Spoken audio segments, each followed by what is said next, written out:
and welcome back to the Modern Hippie Girl podcast. I am so excited for today's video. We are going to talk all about sleep. I know it doesn't sound like the most intriguing episode to do, but I will tell you this right now. You can do all the things. Eat better, balance your hormones, get your gut in check, balance your blood sugar, change your products to non-toxic. You can do everything. But if you are not getting good sleep, it doesn't matter. Everything will eventually go back to the way it was. We have to get good sleep.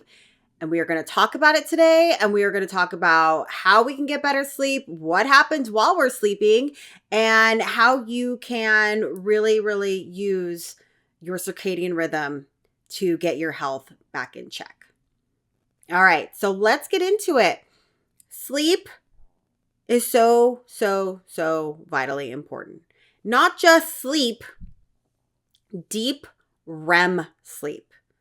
When we get into deep REM sleep, like REM sleep, that is when our brain does what we would call a toxic dump, okay? All day long, our body is bombarded with toxins and it goes through a lot. It needs to shut down to press the reset button and to offload all of this stuff. Just because you were asleep doesn't mean that you got REM sleep, okay? So I just want to preface that. This is where valuable things like the sleep monitor app come into play. I am not somebody that sleeps with my Apple Watch on, but in order to understand the state of your sleep, I think it's vitally important to at least do a 3 to 7 day trial to monitor your sleep. One, when we're doing the sleep app, it will tell you how much you're waking up, how much you are not breathing. So if you have sleep apnea, this is very good information. And how much you're tossing and turning and what is happening in your brain while you are asleep. This information is a game changer, okay? Because if you can make the shifts to getting your body to a place where you are actually getting deep REM sleep, everything will start to shift, okay? So download the Sleep Monitor app. I'll put it in the show notes. They have I believe they have a free trial. I think they have a 3-day free trial. Just do for 3 days then. But getting that information will be so vital. Once you wake up after wearing your watch all night, it will give you a summary of what happened while you were sleeping. Okay. And so this will give you the ability to make little shifts in your day and in your life to improve. We have our circadian rhythm, right? This is when our body is told to wake up and when to go to sleep. Melatonin is something that we produce in order to make our body sleepy so that we want to go to sleep at night. And a lot of people have a disruption in their melatonin production because they are living off caffeine, alcohol, not getting enough vitamin D, and they're stressed out. So if we can make little improvements on our sleep hygiene, we can really start to see a shift. I can't even tell you how many of my clients come to me and they have horrible sleep. It is a big part of being stressed out about, the amount of stuff that we have to take on these days as women, as moms, as business owners, as working moms who also have to take care of the kids. It's a lot. So I'm going to tell you a couple things that you can do to really help your body get your circadian rhythm back. First and foremost, getting at least 20 minutes of uninterrupted sunlight first thing in the morning is going to help your circadian rhythm so much. If you're somebody who has coffee in the morning, go outside and just be in the sun for 20 minutes. No sunblock, no shade, Don't cover up your body. Like, let the sun absorb into your skin. That is going to help with your circadian rhythm so much. 2 is making sure that you are really focusing on regulating your stress. Obviously, one of the biggest reasons that we can't sleep at night is because we're stressed out and our brain can't shut off and we have anxiety and we have a million lists going on in our head of all the things that we need to do. And this is interrupting our ability to shut down and go to sleep. Making the room dark and cold is going to help you sleep so much better. Get blackout curtains.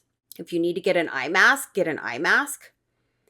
And make sure that it is cold in your room. If that just means that you have to put a fan directly on you to get that colder air, that's what you have to do. I know that it can be expensive to put the air conditioner on through the night and stuff like that, but whatever you need to do to make it so that you are not hot while you are sleeping, the better, because oftentimes our body wakes up through the night because we are too hot. So if you can prevent your body from overheating in the middle of the night, you are going to sleep better and have more ability to have deep REM sleep. That could mean changing your sheets and your comforter during the summer so that it is a lighter material, so it's not as hot and it's not as heavy. It could mean sleeping in something that is a little bit cooler for you to wear. Maybe you just wear a tank top and little shorts. Maybe you have a cool pillow. So I personally buy sheets that are made to not get hot. Because I don't know about you, there's nothing I hate worse than sleeping on a hot pillow. I really, really despise it. So I buy pillowcases and sheets that stay cool so that I don't overheat while I'm sleeping. I also have a comforter that I use in the summertime as opposed to the wintertime so that I'm not overheating during the summer. We do sleep with the air conditioner on and the fan on, but we have solar. So, it's not as detrimental to run the air conditioning. Obviously, it's not great to constantly have the air going all the time, but if you're keeping up with your vents getting cleaned and making sure that your filters are getting changed and all of that stuff, you're going to have eliminated a lot of the things that would have happened to you from running the air and having a fan on you all the time, keeping your blades clean in your fan, all that stuff. A sound machine was a game changer for us. I didn't sleep with a sound machine until I had kids, because obviously once the kids were born, we would have a sound machine on. And then once they were out of our room and they were in their own rooms, we just got used to it. So we still have a sound machine that we listen to every single night. But I feel like it drowns out all the little sounds. I'm a very light sleeper. I can hear anything and wake up. And once I'm awake, I'm awake. So for me to have a sound machine that drowns out a lot of the just little tiny sounds, I don't have it too loud. I want to be able to hear my kids when anything happens, but I do have it loud enough that little tiny sounds of maybe the toilet running or maybe somebody drove by or, something happened. I drowned it out enough to be able to stay asleep. Sound machines are going to be so, so, so effective.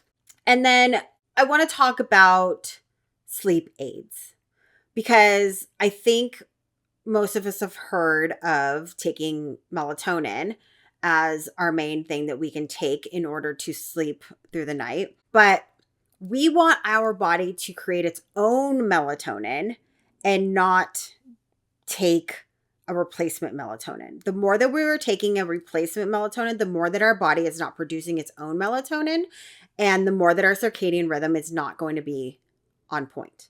So there are things you can do to increase your melatonin production. We talked about sun. Getting sun is going to help with your melatonin production. And the more melatonin production that you have, the better stress resiliency that you have. So it's kind of a catch-22. You need melatonin in order to combat stress resiliency, and then you need to balance your stress and your nervous system in order to get more melatonin. So they work off of each other. And our bodies actually become depleted of vitamin D the higher our stress is.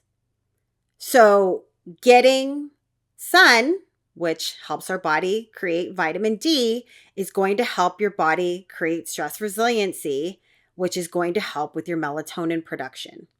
We should be rising with the sun and going to sleep with the sunset. That is how our circadian rhythm should work.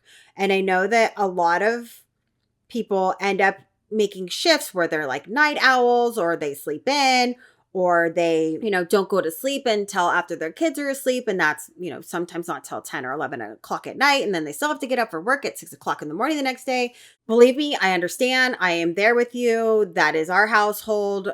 My oldest son doesn't go to bed until about 9:30 every night, but my youngest goes to bed late.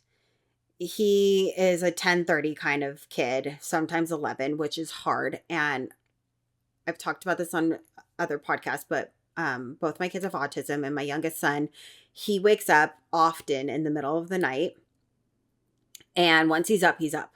And I'm not talking like I'm just up and awake and my eyes are open. I'm talking loud, jumping around. It could be 1 o'clock in the afternoon for him. You would not know the difference. So our sleep is often interrupted.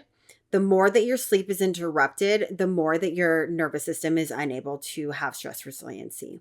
So making sure that you're doing all the things you can to get uninterrupted deep REM sleep is going to be the best form of action for your body. Are you sick and tired of feeling sick and tired? The Modern Hippie Girl Reset is a 3-phase holistic wellness program designed to help women reconnect with their bodies and create real, lasting health from the inside out. In this program, you'll get precise meal plans, hormone and gut healing protocols, stress management tools, blood sugar balancing tips, and an extensive holistic health education to help you keep your results for life. Plus, there's optional personalized coaching to support you every step of the way. If you've been feeling off, overwhelmed, or stuck, this is how we'll get back to feeling like your best self again. Check out all of our programs at modernhippiegirlwellness.com.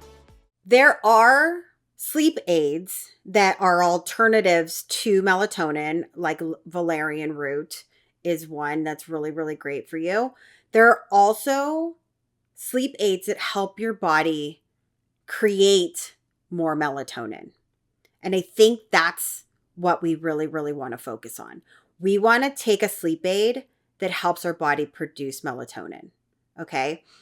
Amare Global makes a gummy and a capsule that you can take to help your body create melatonin. The gummies can be taken by kids 2 and up and adults. You would just take more if you're an adult. The capsules are for adults, but it's not to knock you out like melatonin would, right? To make you go to sleep. It's more so to help your body relax so that it can fall asleep and stay asleep. And the more consistent you are with taking it, the more that you are going to be able to naturally produce melatonin. It is not an overnight fix. The gummies, I will say, this is just me speaking from my own experience. The gummies, I will say, do help you faster in going to sleep after taking them, whereas the sleep aids that are in the capsules is like a production over time. But as an adult, I feel like we need to have something that's going to help us create melatonin over time so that we can get back to a good circadian rhythm, whereas the gummies were made for children, but adults can take them. But children often need something that's going to make them go to sleep now, so that the next day they're able to be rested for school and things like that. So, and I know that obviously we need to be rested to go, function in life as well. But the melatonin production in children isn't as disrupted as the melatonin production in adults, is what I'm trying to say. If we can find a happy medium where we can do some sleep hygiene, other things you can do is like reading a book instead of being on your tablet, or your phone. If you are somebody that is on your phone or watches maybe movies or TV before you go to bed, wearing blue blockers, because that blue light from your phone and your TV and your tablet is what blocks your melatonin production and makes your body think that it's still awake. And so it's harder for you to get to a place where you actually want to, relax and go to sleep. Doing breath work before you go to bed is going to be super, super, super powerful.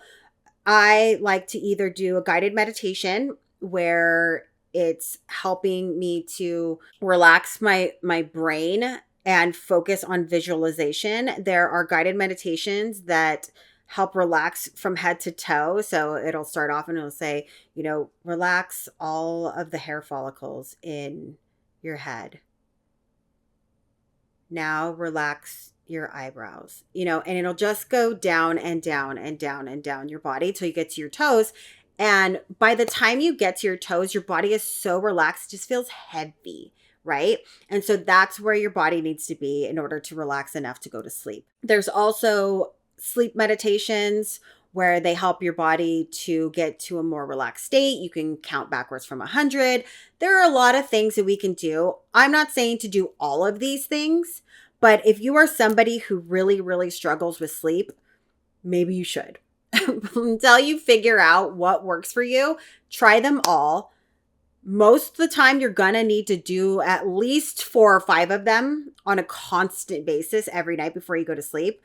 It's going to feel like a lot in the beginning, but your body will get used to it. You will get into a pattern where you're doing it every night before bed. So maybe it's like, for us, turning the lights down in the house, making it so that, we know that our body is going to be going to sleep soon. So turn the lights down in the house. We turn off our tablets and stuff. We are just talking instead of, being entertained by things. No more phones.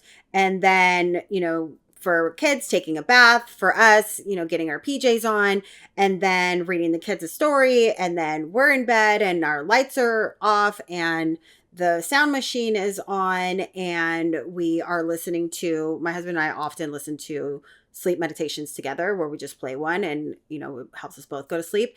And we also have a meditation that we play through the night that has different types of aspects to it where it's like subliminal messaging.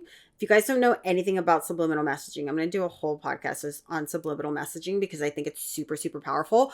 But you can find a meditation that has subliminal messaging in it, and it can do a plethora of things, from helping you to be more confident, from helping you to lose weight, for helping you to create more income, for helping you to be a better parent, to helping you let go of trauma. Like, there are so many different types of meditations out there with subliminal messaging.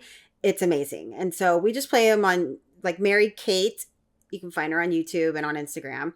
She's amazing for this kind of stuff. I'll put her link in the show notes as well. She has a lot of them. And so you can put it on dark mode so that, you don't see it on the TV, or you can just play it on your phone and, flip it down so you don't see any light. And then she just does subliminal messaging and you're not hearing anything. All you're hearing is the meditation music. You're not actually hearing her speak, but she's speaking subliminal messages while you're sleeping that are helping getting into your subconscious mind so that you can get the benefits of whatever it is that you chose to listen to. It's pretty, pretty cool. I would say the biggest thing that you can do to help your body relax to go to sleep is to do breath work.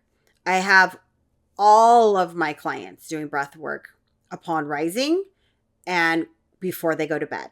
Doing it when you wake up is going to help your body get into a calm state from the jump, right? Because we just did breath work. Now our body's in a calm state before we take on the world and have life happen and at the pace that it does.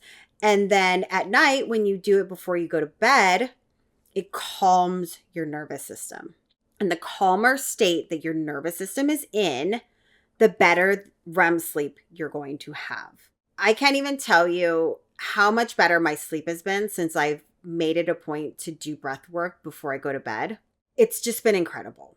A couple other things that you can do that aren't so much a sleep hygiene thing, but they are just something that's going to help you not only go to sleep easier, but stay asleep through the night, is to not drink caffeine after 2 p.m., noon if you can, okay? Because that caffeine can last up to 8 hours, right?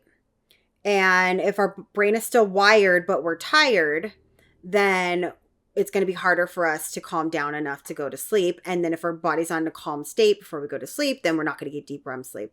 And another thing is to not eat sugar like after the afternoon. Because oftentimes what happens when we wake up between 2 and 4 in the morning, our blood sugar spiked between 2 and 4 in the morning. So our cortisol levels spiked to counterbalance our blood sugar spike, which then wakes up our body because now it's giving our body energy. And now we are awake and we can't go back to sleep. And now we're up from 2 to 4 in the morning or however long it takes your body to go back to sleep. So eating sugar in the morning time, eating sugar in the morning before noon is probably the best bet. But also, if you've listened to my blood sugar podcast talking about eating in sequence and making sure that you're eating sugar last and fiber first so that you're processing the sugar, the more that you're eating sugar throughout the day, the more often your cortisol levels are going to spike because your blood sugar spiked in the middle of the night. So it's not a sleep hygiene thing, but it is definitely something that is affecting your sleep. I would love for you guys to try some of these things out and let me know in the comments what you've tried and what's helped, because so many of my clients went from having the inability to fall asleep, stay asleep, and get good sleep and are now sleeping like a rock. Just try them. I know that it's a lot. I know that it's foreign. I know that it's not, the easiest thing to do at the end of the day when you've had kids to take care of and work deadlines and all the things that come at you at life. But I promise you, if you can just pick 4 or 5 of those things, make it a new routine, implement them into your life, start getting better sleep, you are going to feel so much better. I mean, how many of us want to wake up feeling rested and not exhausted after we just slept for 8 hours? I mean, obviously most of us are like, I'd love to sleep for 8 hours, but I'm saying, even if we did get the opportunity to sleep 8 to 10 hours, how many of us still feel exhausted when we wake up after 8 to 10 hours? That is our body's way of saying it's not getting enough deep REM sleep, and we need to make some shifts in order to do so. And then plus, you getting better sleep is just going to help your nervous system. It's going to help your digestion. It's going to help your inflammation. It's going to help like so many different things. It's like a domino effect. Like I said, you can do all the things, but if you are not getting good, deep REM sleep every night, all the things you did are going to go back to the way they were because your body is not doing that toxic dump every single night when you go to sleep. We need to give our brain a rest. Think about the computer or your phone. When your phone is not working, your computer's not working, what do we say is the number one thing that you can try in order to fix it? Turn it off and turn it back on. 99% of the time, it works, right? Our body needs the same thing. And just because you are asleep doesn't mean that you are getting deep REM sleep. There's a difference between passing out and resting and getting deep REM sleep. And if you are somebody that has sleep apnea, you are not getting deep REM sleep. Your body is waking up all the time through the night. It is not breathing all the time through the night, which is not good for your brain. This is where we get brain fog. This is where we get memory loss. This is where Alzheimer's comes in. We need to be really taking it seriously when it comes to sleep and doing all the things to get there. If you have to do every single thing that I suggested to get there, have at it. Like, just do it.